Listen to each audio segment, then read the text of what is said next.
very good afternoon to everybody. Good afternoon. And when load shedding strikes, you miss the Grand Prix and you enjoy good wine. there you go. On a positive note, we've got a stellar bottle of wine, and I don't know if everybody is familiar with it. It is two creatives who's put their heads together and wanted to have fun with something that turned out to be something quite marvelous. And Orpheus and the Raven is the two alter egos of these creatives. Orpheus, Etienne being a winemaker himself, And a musician of note. and a musician. So all those undertone messages always comes in. If you know the story of Orpheus and how Orpheus had to, how he could compel anybody to follow him and his music. So there's a lot of hidden messages once you start talking about Orpheus and the Raven. And then Brendan being a designer, he's the Raven. So all the messages, I mean, these labels are quite intricate, and every time you look at it, you see a different meaning. And I think the wine is supposed to be something similar. Every time you taste it, Sure. you should discover something new about it. So, I think once this bottle of wine, in the future, what we need to do is pour some wine out in a little bowl. And Before I start talking. No, and we give it to our next door neighbor's dog, so that it will quieten down a little bit. See, I'm so transfixed here. I didn't even hear the They didn't dog. hear it. Well, let us pull the cork. Let us pull the cork. So this is the number 7 Pinotage. 2020, right? So it's just being released now, and also made in limited quantities. It's something that you should, if you can, get your hands on it. Sure.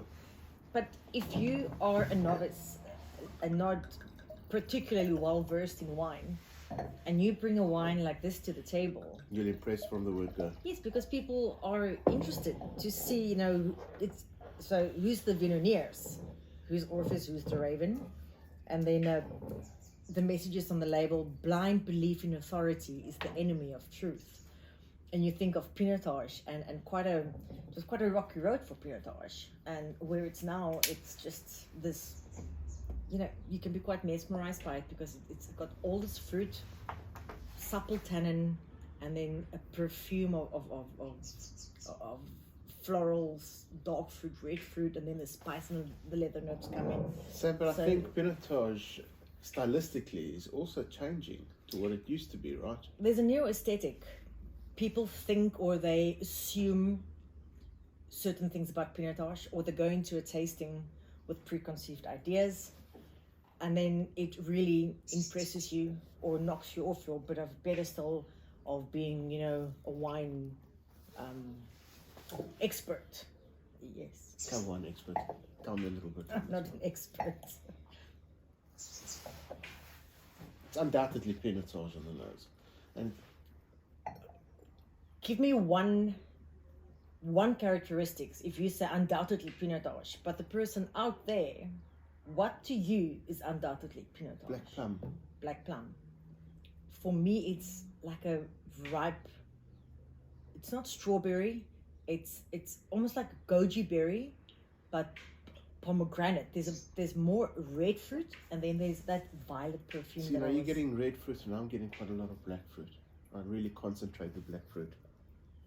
Really exquisite. No, I get that cassis, almost like. Yeah. But it's quite elevated with the perfume. Sure it is. And it's not an overripe character. It's more of a perfumed character. Absolutely. Immediately what strikes me is the balance. The freshness, the lovely acidity to this wine. Extremely well integrated tannins. Sam, this is I mean, it's a baby, it's 2 years old. So this wine is unbelievably well balanced at the moment. And sky's the limit where this is going to go. Are their wines a lot better than what I do. Are they made for longevity? Or are they made to be drunk within 3, 4, 5 years? I mean, they make 2 red wines. I think the 42 red wine is a blend that's probably made to put away for a bit longer.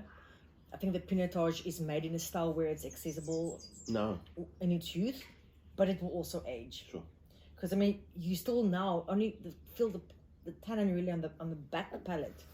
It doesn't have that astringency, but the youth lies in the acidity and I think the freshness of it. But it's definitely already have that delicious character or deliciousness factor, and it's subtle and it's effortless, you know, and that's what I love about it. And it's a wine that goes well with South African lifestyle. Well, a good wine is always effortless to drink. Most wines are effortless in our library to drink. But again, Orpheus and the Raven, congratulations. Yeah, I think. I'm so sorry. Did I interrupt you? No, that's fine. Go ahead. I think it's got even more punch than the previous vintage, the 2019. I think the 2020 is an exemplary example of a vintage that, you know, that everything just really came together for a wine like this. Thank you very much, everybody, and congratulations on a beautiful Cheers. Cheers. On a beautiful wine. Sorry, my voice. Okay.